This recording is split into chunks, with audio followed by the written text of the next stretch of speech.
I'm so glad 'cause you brought it up like 3 or 4 times, and we're gonna talk about it in a few minutes, but the second biggest challenge was a lack of deep understanding of the customer, right? And without that customer centricity, I mean, every company, and I've said this before on the podcast, we will all, as companies say, "We're customer first. We're customer obsessed," right? But it's how you put the actions behind those words. And I love how you started out in operations, and you just had a deep fascination and passion for really understanding the customer. That's the highest voice of authority in our business, right? That understanding is the most important thing that we have to align around. But I wanted to ask you a question because you started out our previous conversation saying, Steve, you got to see the whole company like you're a CEO. And so I just wanted to ask you what you meant by that. So for me, before I joined the C-suite, whether I was in operations management, in language management, in account management, I saw the world through my lens. What was it I needed to achieve? By when? How much? For whom? What were the key metrics for success? And if you were in a different department, you saw the world through that department's metrics. When you're in sales, you see the world through a very particular sales lens. And none of that is wrong. All of that is right. You need to be able to see why you're contributing to the business. But the higher up you go, and as you join an executive team, as you are part of building and driving the momentum for that executive team to succeed in certain areas, you cannot just see things from one lens, even if it's your lens. You have to be able to understand how the jigsaw pieces of your executive team come together. What is shareholder value? What is top line? What is bottom line? How does top line get to bottom line? What are the decisions you need to make? How do those decisions affect how much you invest in CapEx for a certain technology play? How much you invest in sales training?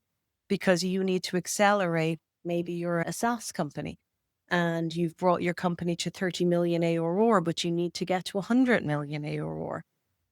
And it was founder led. And you got to a certain point in your growth where the founder was heavily passionate and you sold, and then you got referrals and you had a good sales team, very tight knit. But suddenly you're scaling at a different level to 100 million, 200 million, 300 million. Like we're a 200 and something million euro company. So when you do that, you need to enable things. So the choices you make when you look at it from a holistic perspective, how do we grow both revenue and profitability? How do we invest in talent? How do we structure for optimization? How do we set aligned KPIs that remove that friction and enable us to get to where we want to go? How do we measure customer success, retention, advocacy? How do we measure the C rate? How do we look competitively at our industry? How do we look outside and inside?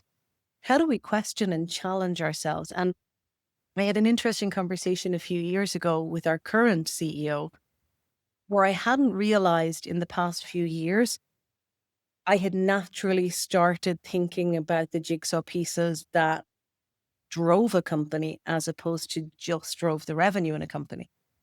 So now I can't sit in a shareholder meeting and not think about all of the jigsaw pieces that combine to accelerate, to pull a growth lever, to optimize a sales playbook, to optimize an operational team to fit in with something, to bring together tech and solutions and sales and operations so we're all on the same page.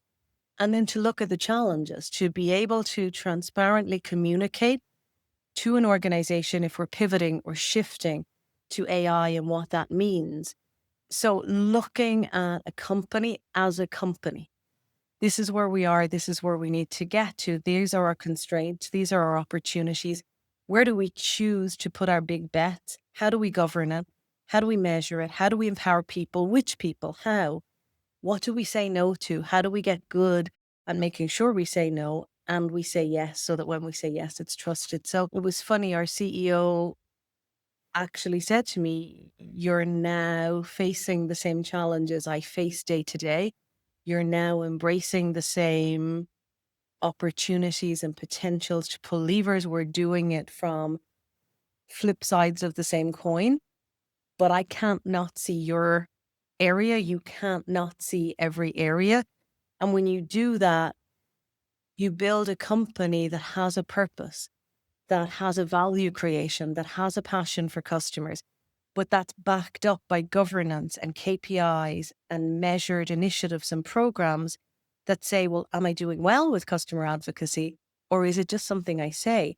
Like behind me on the screen, whether it will appear clearly or not, we have three values. It's forward thinking, open, and reliable. Four.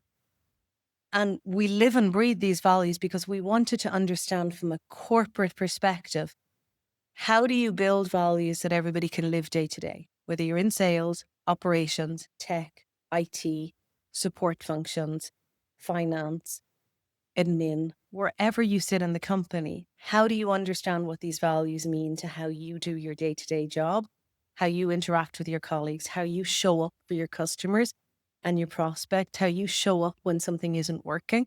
And we, from a CEO as well as a CRO perspective, I can't not see how all of the pieces come together from culture to purpose to vision to measure to governance.